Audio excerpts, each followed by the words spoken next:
Assalamualaikum warahmatullahi wabarakatuh. Pada pertemuan kali ini kita akan belajar tentang transformasi geometri. Mungkin kalian sering mendengar kata-kata transformasi. Pada matematika, transformasi geometri merupakan perubahan suatu bidang geometri yang meliputi posisi, besar, dan bentuknya sendiri. Nanti ada 4 jenis transformasi. Yang pertama adalah translasi, atau bisa dilihat di gambar ini, ketika kita mentranslasi artinya kita menggeser.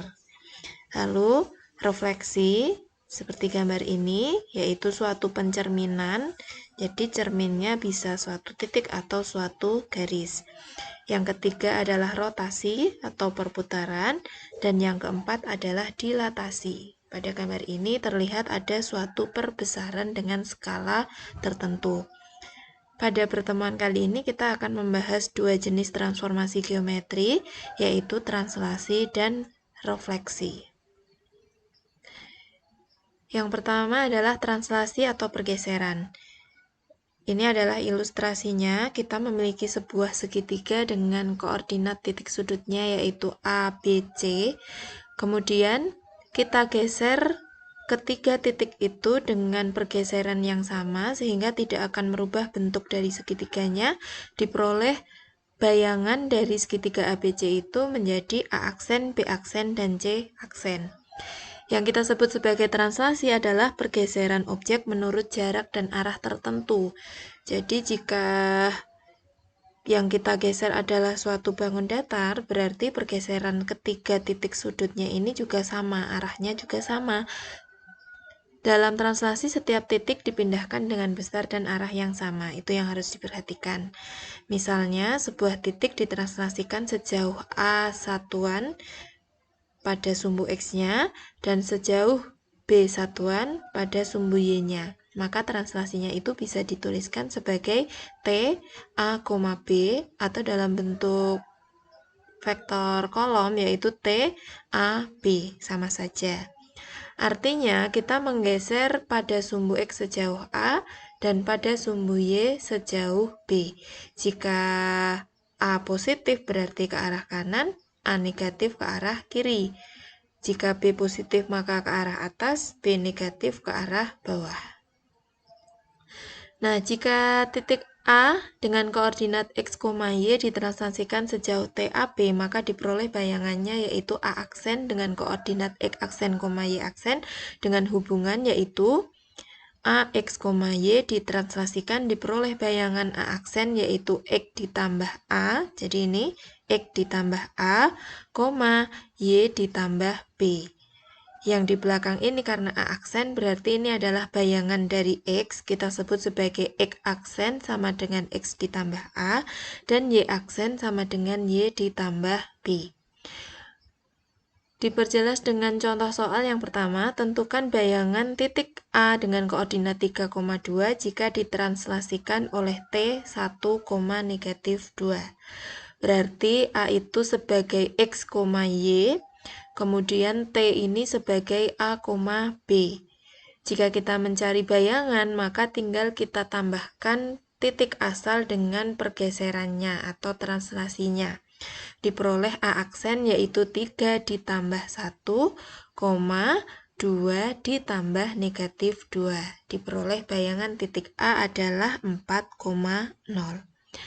Contoh yang kedua, tentukan bayangan titik B dengan koordinat negatif 4,2 oleh translasi T sebesar 3, 1. Penulisan seperti ini sekali lagi sama saja, jadi yang atas itu sebagai A, yang bawah sebagai B. Jika kita mencari bayangan akhir, maka titik asal kita tambahkan dengan translasinya, yaitu B aksen negatif 4 ditambah 3, 2 ditambah 1. Diperoleh bayangan yaitu negatif 1,3. Untuk contoh yang ketiga, yang kita translasi atau kita geser adalah suatu garis. Tentukan bayangan garis 2X ditambah 3Y sama dengan 6 jika digeser atau ditranslasi oleh T 41. Untuk hubungan antara bayangan dengan titik asal dan translasi, tadi kita tuliskan bahwa X aksen adalah X ditambah A, sedangkan Y aksen adalah Y ditambah B. Kalau kita tuliskan di sini karena tidak diketahui titik tetapi garis, maka X dan Y-nya ini tidak diubah. X aksen, Y aksen sama dengan X ditambah 4, Y ditambah 1. Dari sini kita peroleh hubungan bahwa X aksen adalah X ditambah 4. Kalau kita cari substitusinya nanti, berarti kita ubah menjadi X sama dengan 4-nya, kita alihkan menjadi X aksen dikurangi 4. Y aksen sama dengan Y ditambah 1, maka Y-nya adalah Y aksen dikurangi 1. Kemudian, dua persamaan ini kita substitusikan ke persamaan awal. Yang kita punya adalah 2X ditambah 3Y sama dengan 6. X-nya kita nyatakan dalam bentuk bayangan, maka X kita gantikan dengan X aksen kurangi 4.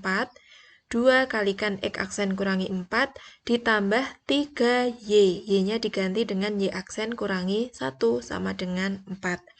Kalau kita kalikan 2X aksen, 2 kali min 4 diperoleh negatif 8, ditambah 3Y aksen, kemudian 3 kali negatif 1 hasilnya negatif 3. Di sini sama dengan 4.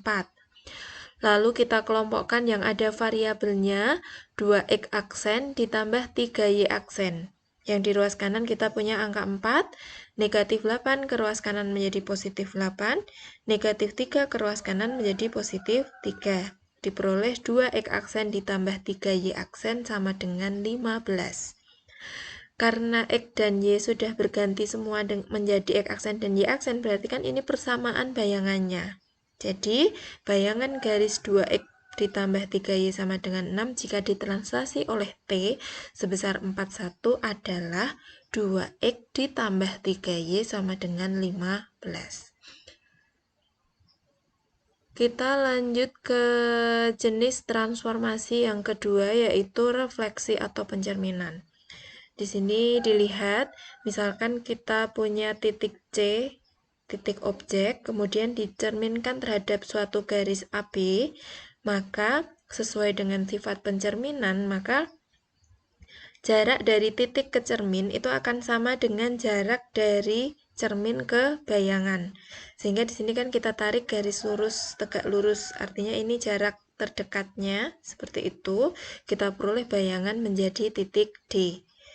Begitu juga jika yang kita cerminkan adalah suatu bangun datar. Misalkan ini kita punya segitiga EFG, berarti setiap titik kita cerminkan terhadap cermin yang dimaksud, diperoleh bayangan juga tidak merubah bentuknya, tetapi di sini akan berlawanan. Seperti kalau kita bercermin, maka tangan kanan kita di cermin terlihat seperti tangan kiri. Nah, seperti itu. Jarak antara objek ke cermin juga akan sama dengan jarak dari cermin ke bayangan. Refleksi adalah suatu transformasi yang memindahkan setiap titik pada bidang dengan menggunakan sifat bayangan cermin. Nah, pada matematika, cerminnya itu bisa merupakan suatu sumbu atau suatu garis, bisa juga suatu titik. Yang pertama, pencerminan terhadap sumbu X. Misalkan kita punya suatu titik objek yaitu A dengan koordinat A, B, lalu cerminnya adalah sumbu X. Nah, ini adalah cermin kita. Sesuai dengan sifatnya tadi, maka jarak titik ke cermin akan sama dengan jarak dari cermin ke bayangan. Berarti di sini kan satuannya sama. Kalau tadinya terletak di kanan atas misalnya, maka dicerminkan terhadap sumbu X, maka terletak di kanan bawah. Tentunya dengan satuan ke kanan dan ke bawahnya sama. Berarti karena seperti itu kita peroleh bayangan yaitu A, negatif B. Sehingga untuk titik A dengan koordinat X, Y, jika dicerminkan terhadap sumbu X, maka bayangannya adalah A aksen dengan koordinat X, negatif Y. Jadi kalau dicerminkan terhadap sumbu X, diingat, maka yang berubah adalah Y-nya. Nah, yang berubah adalah Y-nya. Kalau tadinya positif menjadi negatif, kalau awalnya negatif maka menjadi positif. Lanjut ke cermin yang kedua, yaitu pencerminan terhadap sumbu Y. Ini adalah cermin kita. Lalu kita punya titik B dengan koordinat A, B dicerminkan terhadap sumbu Y, maka bayangannya akan terletak di sebelah kiri. Nah, karena ke kiri berarti koordinat bayangannya atau B aksen. Nah, di sini yang aksen adalah negatif A, B. Jadi, untuk titik A yaitu X, Y dicerminkan terhadap sumbu Y, maka bayangannya adalah negatif X, Y. Untuk mengingatnya, ketika pencerminannya terhadap sumbu terhadap sumbu Y, maka yang berubah adalah X-nya. Positif menjadi negatif, negatif menjadi positif, sedangkan untuk Y-nya di situ tetap. Yang ketiga, pencerminan terhadap garis Y sama dengan X. Ini adalah cermin kita, Y sama dengan X. Kalau kita punya titik C dengan koordinat A, B, berarti kita cari bayangannya, tentunya ini harus tegak lurus, seperti ini. Maka untuk bayangan jaraknya juga sama, terletak di belakang garisnya, yaitu B, A.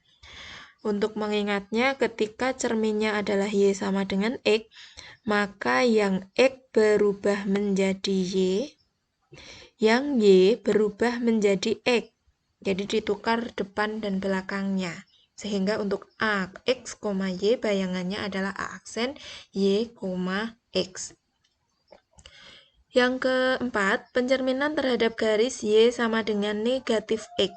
Hampir sama dengan yang nomor 3, tetapi untuk Y sama dengan negatif X, gradiennya ke arah kiri seperti itu. Kalau kita cerminkan titik A, B, maka bayangannya ada di belakangnya, yaitu negatif B, negatif A. Jadi selain kita tukar X, Y-nya, di situ juga bertukar tanda. Jika positif X maka menjadi negatif Y, jika positif Y maka berubah menjadi negatif X. Tentunya kalau titik asalnya sudah negatif maka di bayangannya dia berubah menjadi positif. Yang kelima, pencerminan terhadap garis X sama dengan H. X sama dengan H itu bisa X sama dengan 1, X sama dengan 2, atau X sama dengan negatif 3, seperti itu. Jadi garisnya berupa garis tegak, yaitu X sama dengan H. Nah, jika cerminnya terhadap garis X sama dengan H, berarti yang berubah juga X-nya.